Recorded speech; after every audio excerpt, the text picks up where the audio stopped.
Today I am showing you a Python code of a German mathematician named Lothar Collatz formulated an intriguing hypothesis. It still remains unproven.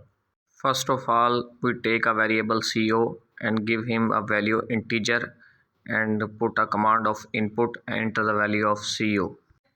According to the Lothar Collatz, take any non-integer and non-zero integer number. That's why I used if and else command in this program, because CO should be greater than 1, else bad value of CO.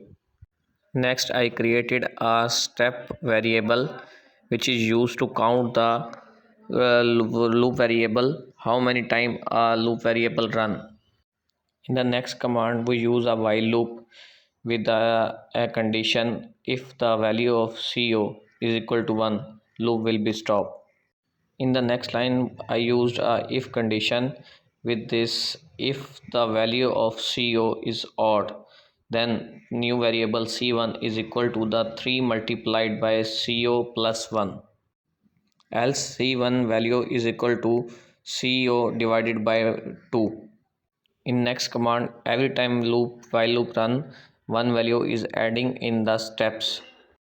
In last we adding two print commands, one for CO value and second for steps. Now I am running this code and giving a value of 15, and you can see the results.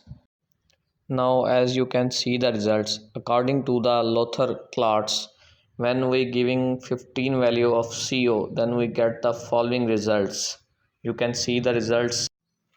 Now we again run this code and change the value of CO. Now we giving him a value of 1023. You can see the results in console output after giving him value.